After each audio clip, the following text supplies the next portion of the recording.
Comment créer votre CD pour Windows XP? C'est ce que nous allons voir dans cette nouvelle vidéo.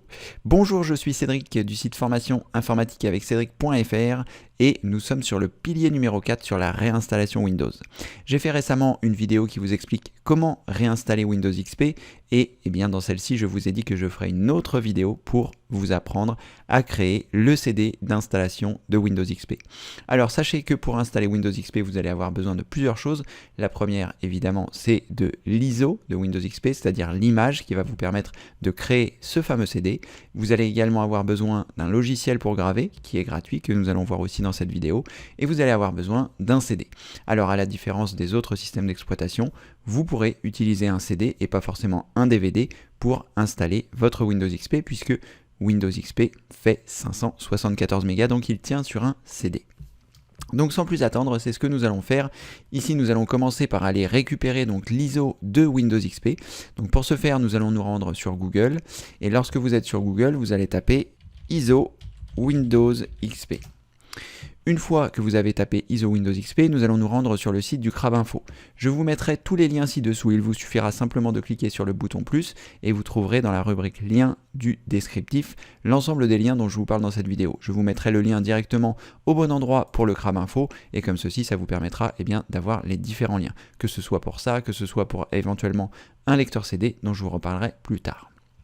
Donc lorsque vous êtes sur cette page, nous allons descendre et nous allons récupérer donc la bonne version de Windows XP, celle qui correspond à votre numéro de licence. Donc sur votre numéro de licence Windows XP, vous avez normalement, si c'est une édition famille, si c'est une édition EOM, etc.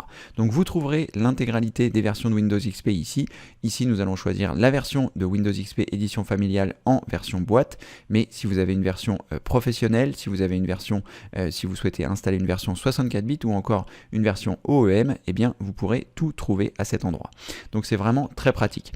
En revanche, la dernière fois que j'ai fait la vidéo donc pour l'installation de Windows XP et que j'ai récupéré l'ISO parce que j'en avais besoin, eh bien il y a eu un petit souci. Il y avait sur le site qui héberge l'image de Windows, eh bien il y avait un petit souci. Mais nous allons le voir ensemble.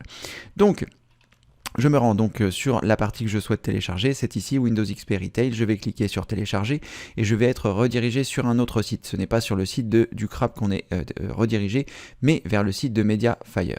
Donc c'est à cet endroit-là qu'il faut faire attention de ne pas cliquer sur beaucoup, il y a beaucoup de liens un peu partout. Donc l'endroit où vous devez télécharger, c'est à cet endroit-là, ici, FR Windows XP Home with Service Pack. Donc c'est à cet endroit-là que nous allons télécharger l'ISO qui fait 574 mégas. Donc je clique ici. Et là, normalement, eh bien, vous voyez, il y a une page qui apparaît disant que le système a été infecté par 3 virus. Ça, c'est une mauvaise information. Je ne sais pas pour quelle raison ça apparaît, c'est vraiment très problématique. Je ne sais pas si ça vient de Mediafire ou d'autre chose. Là, ce qu'il faut, c'est ne surtout pas cliquer sur le bouton OK qui se trouve ici. Vous cliquez simplement sur la croix qui se trouve là et ça va fermer la page. Ce n'est pas un message de Windows, c'est un faux message de Windows. Donc c'est vraiment très problématique. Je ne sais pas pour quelle raison ça apparaît, mais en tout cas voilà. Surtout ne cliquez pas sur le bouton OK, cliquez simplement sur la croix en haut à droite et ça va fermer la page et il n'y aura pas de souci particulier. C'est vraiment pénible, mais malheureusement, je n'ai pas trouvé d'autres endroits où on peut récupérer Windows XP. Une fois que vous avez réalisé ces manipulations, il vous suffit simplement de cliquer sur le triangle si vous êtes sur Microsoft Edge, de choisir Enregistrer sous. Moi, je vous conseille de le mettre sur le bureau pour la bonne et simple raison que ce sera plus simple pour vous de le retrouver. Si vous avez un autre navigateur et qui vous l'a enregistré ailleurs, ça peut se trouver donc dans votre dossier téléchargement, qui est accessible à partir de l'explorateur de fichiers. Si vous pressez la combinaison de touches Windows plus E, vous avez le dossier téléchargement qui se trouve ici. Alors moi, mon image ISO, je l'avais déjà téléchargée hier, donc je ne vais pas la retélécharger aujourd'hui. Je vais simplement me servir de l'image que j'ai téléchargée hier, qui se trouve ici. Donc pour vous, ce sera pareil, le fichier est bien ici, vous pouvez faire un clic droit, vérifier qu'il fait bien 574 mégas et que c'est bien la version de Windows XP. Une fois que vous avez réalisé ces manipulations, vous allez avoir besoin d'un logiciel qui s'appelle CD Burner XP. CD Burner XP, c'est un logiciel qui permet de graver des CD, des DVD, des images ISO, comme nous avons récupéré ici. Donc je ne sais pas si je l'ai installé. Oui, il est déjà installé chez moi, donc je vais vous montrer la procédure pour l'installer. Je l'installerai par l'intermédiaire de Ninit. D'ailleurs, je vais reprendre la procédure comme ceci, vous allez pouvoir voir l'intégralité du processus. Donc vous cliquez, vous vous rendez sur Google. Vous allez taper Ninit, N-I-N-I-T-E, et appuyer sur la touche entrée et cliquer sur le premier lien qui apparaît, qui s'appelle ici https://ninit.com.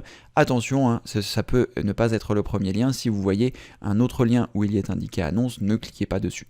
Donc là, on se rend sur le site de Ninit, et à cet endroit, on va chercher donc CD Burner XP. Il doit se trouver dans les utilitaires ici, et en effet, il est là. Vous cochez CD Burner XP, vous descendez, vous choisissez ici Get Your Ninit. Il va vous récupérer un fichier qui va vous permettre d'installer Ninit directement dans la dernière version et dans votre langue. Donc pareil, je l'enregistre sur le bureau ici et ensuite je vais l'exécuter à partir du bureau. Donc je double-clique dessus, il va lancer la préparation. Vous pouvez le laisser faire, vous pouvez, voilà, il va vous montrer ce qu'il est en train de faire, donc il va le télécharger et ensuite l'installer. Comme il a détecté que j'avais déjà CD Burner XP et qu'il était déjà à jour, eh bien il n'a rien fait. Mais vous, normalement, si vous ne l'avez pas d'installer, il va télécharger dans un premier temps et ensuite installer dans un second temps. Vous n'avez rien à faire, tout se fait automatiquement. Une fois que c'est terminé, vous pouvez cliquer sur Close ici, vous pouvez supprimer Ninit et ensuite nous allons voir comment créer votre CD.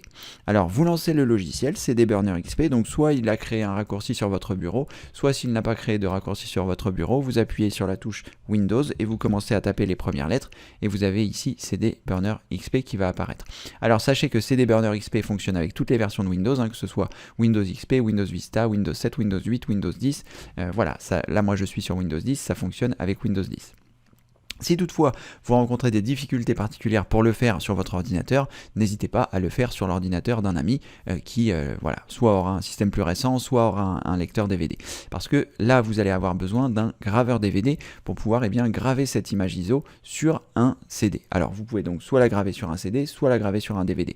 Moi ici, sur mon ordinateur, je n'ai plus de lecteur CD parce que on s'en sert vraiment plus, donc j'ai un lecteur CD externe USB.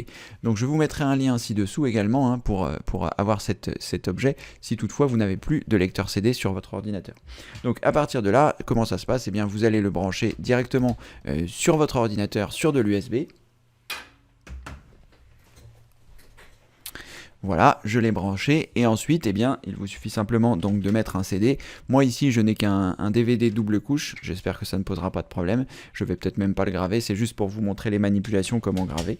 Et en tout cas, voilà. Donc je vous mettrai les liens ci-dessous. Il vous suffit simplement de cliquer sur le bouton plus et vous serez redirigé. Il y a une rubrique lien dans la description et vous trouverez l'ensemble des choses dont je vous parle dans cette vidéo. Donc une fois que vous avez mis le CD, que vous avez mis votre lecteur externe si vous n'avez pas de lecteur interne pour graver, nous allons choisir ici graver une image ISO. Lorsque vous êtes sur la page d'accueil de CD Burner XP, vous choisissez graver une image ISO. Vous cliquez sur OK. Ensuite, il va vous demander de sélectionner l'image ISO. Donc l'image ISO, c'est ce que nous venons de récupérer. C'est en fait un Windows XP qui est encapsulé dans une image ISO et qui va permettre, comme ceci, de graver un CD ou un DVD qui sera bootable, sur lequel vous allez pouvoir démarrer pour installer votre Windows XP. Donc je clique ici sur Explorer. Ensuite, je vais me rendre sur le bureau. Je vais récupérer donc mon image de Windows XP en français en version famille, je clique sur ouvrir, donc là j'ai bien mon image qui est apparue ici, et ensuite je peux choisir différentes options, donc éjecter le disque après la gravure, finaliser le disque, voilà. Ici je ne vais rien choisir, je n'ai rien à faire, en fait le nombre de copies on va en faire qu'une, il n'y a pas de choses particulières à faire, on va juste cliquer sur graver le disque. Alors moi ici je ne vais pas le faire, ça va m'éviter de griller mon CD pour rien parce que je n'en ai plus beaucoup, mais en tout cas voilà, ici vous savez que il va, une fois que vous allez cliquer sur graver le disque, il va passer dans ce mode ici et vous allez avoir la progression du disque sur votre CD. Et ensuite une fois que le disque aura été gravé, vous aurez votre CD qui vous permet d'installer votre version de Windows XP. Et l'avantage d'avoir récupéré cette version de Windows XP, c'est qu'il a la dernière version du Service Pack, donc ça vous permettra comme ceci de ne pas avoir de soucis quand vous allez installer votre Windows XP. Donc voilà, une fois que vous avez réalisé ces manipulations, vous allez vous retrouver avec votre CD de Windows XP, et grâce à celui-ci, vous pouvez regarder la vidéo qui vous explique donc dans le pilier numéro 4 comment installer Windows XP, ça se trouve sur le site formation informatique avec Cédric.fr, évidemment je vous mettrai le lien ci-dessous aussi, et vous avez dans le chapitre 3 installer Windows XP. Maintenant que vous avez votre CD, vous êtes prêt à pouvoir continuer l'installation de Windows XP comme je vous l'explique dans la vidéo qui se trouvera ici. Donc n'hésitez pas, si vous avez besoin, vous gravez votre CD de Windows XP comme je vous l'ai montré. Il y a les différentes versions de Windows XP si toutefois vous souhaitez avoir une version de Windows XP en 64 bits ou si vous avez besoin d'une version de Windows XP en version professionnelle. Ce qui est très important, c'est que vous graviez la bonne version de Windows en fonction du numéro de licence que vous possédez. Et si toutefois vous avez un très vieux CD de Windows XP, je vous conseille quand même de réaliser ces manipulations pour pouvoir réinstaller votre version de Windows XP avec la version de Windows XP SP3. Voilà, vous savez tout. N'hésitez pas à vous rendre sur l'accueil du site formationinformatiqueaveccedric.fr, vous trouverez beaucoup d'informations importantes. N'hésitez pas non plus à visiter la rubrique formation, vous trouverez plus de 800 vidéos pour apprendre l'informatique à votre rythme, tout y est classé normalement à la perfection, vous trouverez tout ça sur le site. Toutes les vidéos de la rubrique formation sont gratuites, donc n'hésitez pas à en profiter. N'hésitez pas, si cette vidéo vous a plu, à mettre un pouce en l'air, à vous abonner et à cocher la cloche de notification pour être prévenu lors des prochaines sorties des vidéos. Et si tout le gratuit vous plaît, si vous avez regardé plusieurs vidéos et que vous trouvez que c'est important d'apprendre l'informatique et que vous avez trouvé beaucoup d'informations sur le site, n'hésitez pas à faire un don par l'intermédiaire des dons qui se trouvent ici. Les dons soutiennent tout le gratuit, c'est beaucoup d'heures que je réalise pour faire toutes ces vidéos, donc n'hésitez pas si vous avez la possibilité de le faire. Vous trouverez également pour soutenir le gratuit dans la rubrique d'aide 3 options, l'option récap, l'option PC au top et l'option téléchargement qui vous permettent elles aussi de soutenir le gratuit et d'avoir des avantages supplémentaires. Je vous laisse découvrir tout ça. En tout cas, merci d'avoir regardé cette vidéo et comme le veut la tradition, je vous dis à très bientôt pour une prochaine vidéo évidemment. Merci, au revoir.